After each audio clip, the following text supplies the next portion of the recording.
Hai adik-adik hebat, yuk kita baca buku bersama Kak Pipit. Kota Digital Anak Nusantara. Selamat datang teman-teman hebat, lihatlah gerbang besar berkilauan di depan kita. Ini bukan sekadar gerbang biasa, melainkan pintu masuk menuju Kota Digital Anak Nusantara. Di sini, teknologi masa depan berpadu dengan kehangatan budaya kita. Bimo sudah tidak sabar untuk melompat masuk, sementara Lala mengamati ukiran batik pada pilar gerbang yang bisa bercahaya. "Apakah kamu siap menjelajah bersamaku?" tanya Bimo dengan penuh semangat. "Ayo, ambil langkah pertamamu, dan mari kita mulai petualangan belajar tentang lingkungan sosial kita." Halo, aku Nusa, pemandu kalian. Sebuah robot kecil berwarna merah dan putih terbang mendekat dengan suara denting yang ceria. Nusa menjelaskan bahwa kota ini adalah gambaran dari lingkungan sosial tempat kita tinggal. Lingkungan sosial adalah tempat di mana manusia saling berinteraksi, bekerja sama, dan hidup berdampingan. Bimo bertanya, "Jadi, kota ini hidup karena ada orang-orang di dalamnya ya?" Nusa mengangguk mantap. "Menurutmu, apa yang membuat sebuah tempat terasa nyaman untuk ditinggali? Apakah bangunan yang megah atau orang-orang yang ramah?" Lala memperhatikan peta digital yang dimunculkan oleh Nusa. "Lingkungan sosial itu luas sekali Lala," jelas Nusa. "Mulai dari yang terkecil seperti keluarga, hingga yang luas seperti negara. Kita semua adalah bagian dari jaring-jaring sosial ini." Lala menyentuh ikon berbentuk rumah di peta itu.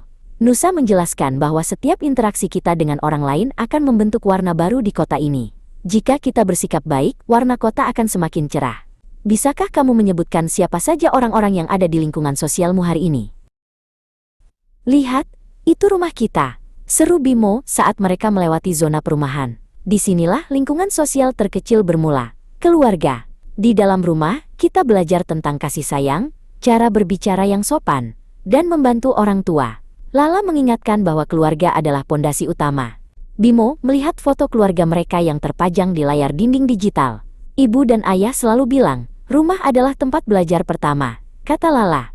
"Apa hal paling berharga yang pernah kamu pelajari dari orang tuamu di rumah?" Perjalanan berlanjut ke area pemukiman di mana para tetangga sedang berkumpul. Nusa mengajak Bimo melihat simulasi gotong royong digital. Di sini, warga bekerja sama membersihkan saluran air dan menanam pohon. "Tetangga adalah keluarga terdekat kita saat di luar rumah," ujar Nusa. Bimo melihat seorang warga yang membantu warga lainnya membawa barang berat.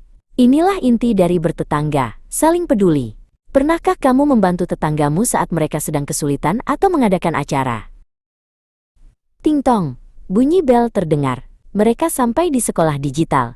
Lala menjelaskan bahwa sekolah adalah lingkungan sosial tempat kita mencari ilmu dan berteman. Di sini, kita belajar menghargai pendapat guru dan bekerja sama dalam kelompok. Nusa menunjukkan ruang kelas yang penuh dengan teknologi canggih, namun tetap mengutamakan interaksi antar manusia. "Belajar jadi lebih seru kalau kita saling mendukung," kata Lala. "Apa pelajaran favoritmu di sekolah dan siapa teman yang paling sering membantumu belajar?" Di lapangan sekolah, Bimo dan Lala bertemu dengan banyak anak dari berbagai daerah. Ada yang memakai ikat kepala khas Papua, ada yang memakai kain tenun dari NTT. "Wah, kalian semua keren sekali," puji Bimo. Nusa menjelaskan bahwa keberagaman adalah kekayaan Nusantara. Meskipun berbeda suku, agama, dan bahasa, kita tetap satu bangsa. Kita harus bangga dengan perbedaan ini. Coba perhatikan teman-teman di sekitarmu, perbedaan apa saja yang membuat kelasmu jadi lebih berwarna? "Kenapa mereka memakai pakaian yang berbeda-beda Nusa?" tanya Lala dengan penuh rasa ingin tahu. Nusa menjelaskan tentang nilai toleransi.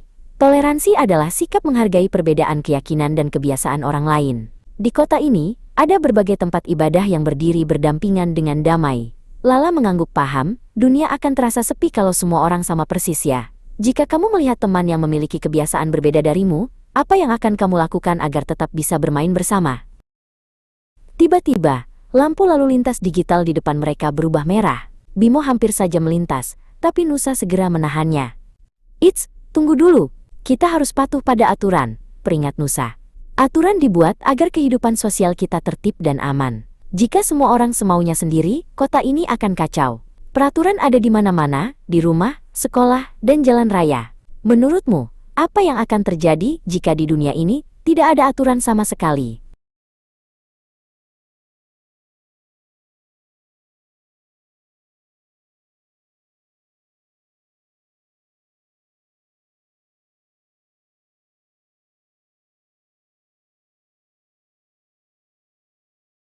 Selain aturan, kita juga punya hak dan kewajiban. Jelas Lala sambil memungut sampah digital yang terjatuh. Kewajiban kita adalah menjaga kebersihan dan ketertiban. Sedangkan hak kita adalah menikmati lingkungan yang asri dan aman. Bimo membantu Lala membuang sampah itu ke tempatnya. Nusa memberikan bintang digital sebagai tanda penghargaan. Apakah kamu sudah menjalankan kewajibanmu hari ini, seperti merapikan tempat tidur atau membantu menyapu lantai?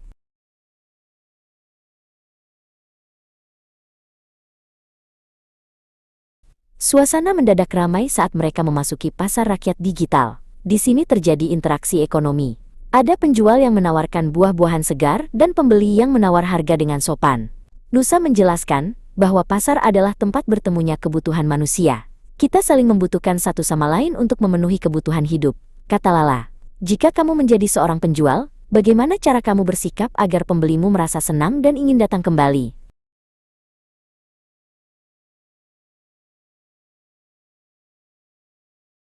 Bimo melihat banyak orang dengan seragam yang berbeda-beda. Ada dokter, pemadam kebakaran, petani digital, hingga arsitek kota. Setiap profesi punya peran penting dalam lingkungan sosial kita, jelas Nusa. Tanpa petani, kita tidak punya makanan. Tanpa dokter, kesehatan kita tidak terjaga. Bimo jadi bercita-cita ingin menjadi pelindung kota. Kalau kamu sudah besar nanti, profesi apa yang ingin kamu pilih untuk membantu orang-orang di sekitarmu?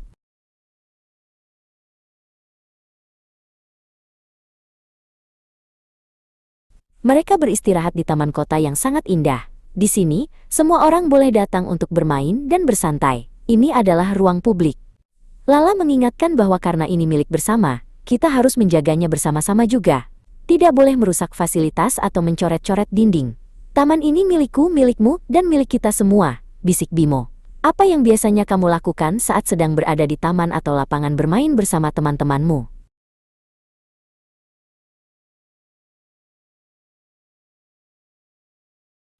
Di tengah taman, ada sekelompok orang yang sedang berdiskusi dengan tenang. Nusa menjelaskan bahwa mereka sedang melakukan musyawarah. Musyawarah adalah cara kita mengambil keputusan bersama untuk kepentingan orang banyak, kata Nusa. Lala menambahkan bahwa dalam musyawarah, kita harus mau mendengarkan pendapat orang lain dan tidak boleh memaksakan kehendak. Pernahkah kamu dan teman-temanmu berdiskusi untuk menentukan permainan apa yang akan dimainkan bersama? Nusa menunjukkan jam tangan pintarnya. Teknologi seperti ini memudahkan kita berkomunikasi dengan orang yang jauh, katanya. Namun, Bimo diingatkan bahwa meskipun ada teknologi, kita tidak boleh lupa untuk mengobrol langsung dengan orang di depan kita. Jangan sampai teknologi membuat kita menjadi cuek terhadap lingkungan sekitar. Bagaimana caramu membagi waktu antara bermain gadget dan bermain bersama teman-teman di dunia nyata?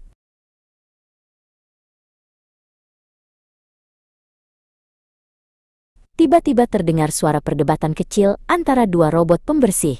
Bimo dan Lala segera mendekat. Rupanya mereka berebut area kerja. Lala dengan lembut menengahi dan menyarankan mereka untuk membagi tugas. Konflik adalah hal biasa dalam kehidupan sosial, yang penting adalah bagaimana kita menyelesaikannya dengan kepala dingin. Jelas Nusa. Apa yang akan kamu lakukan jika melihat dua temanmu sedang berselisih paham atau bertengkar? Setelah damai, kedua robot itu bekerja sama membersihkan area dengan sangat cepat. Lihat, dengan kerjasama, pekerjaan jadi lebih ringan dan cepat selesai, seru Bimo. Nusa menjelaskan bahwa inilah kekuatan kolaborasi. Manusia adalah makhluk sosial yang tidak bisa hidup sendiri. Kita selalu membutuhkan bantuan orang lain. Sebutkan satu pekerjaan berat yang menjadi terasa sangat ringan, karena kamu mengerjakannya bersama-sama. Di jalan pulang, Bimo melihat seorang kakek avatar yang tampak bingung membawa banyak belanjaan. Tanpa diminta, Bimo langsung menghampiri dan membantunya. Terima kasih anak baik, ucap kakek itu. Nusa merasa bangga. Menolong sesama adalah ciri anak Nusantara yang berbudi pekerti luhur. Kepedulian sosial membuat lingkungan kita terasa hangat. Kapan terakhir kali kamu menolong seseorang tanpa mengharapkan imbalan apapun? Hari mulai sore di kota digital, namun lampu-lampu jalan menyala secara otomatis, membuat suasana tetap aman. Nusa menjelaskan bahwa lingkungan yang aman tercipta karena adanya ketertiban dan rasa saling menjaga. Lala merasa tenang berjalan di kota ini. Kita semua bertanggung jawab atas keamanan lingkungan kita, kata Nusa. Apa yang membuatmu merasa aman dan nyaman saat berada di lingkungan rumah atau sekolahmu? Mereka sampai di sebuah galeri besar yang menampilkan sejarah budaya Nusantara. Ada wayang, tari-tarian, dan lagu daerah yang diputar secara digital. Nusa menjelaskan bahwa budaya adalah identitas sosial kita. Kita harus menjaga dan melestarikannya agar tidak hilang ditelan zaman. Aku ingin belajar tari piring, seru Lala. Budaya apa dari daerah asalmu yang paling ingin kamu tunjukkan kepada teman-teman dari daerah lain? Bimo, Lala, kalian adalah masa depan kota ini, kata Nusa dengan nada serius namun lembut. Masa depan lingkungan sosial kita ada di tangan anak-anak, seperti kalian. Jika kalian tumbuh menjadi anak yang peduli, jujur, dan suka menolong, maka dunia akan menjadi tempat yang luar biasa. Bimo mengepalkan tangannya penuh semangat.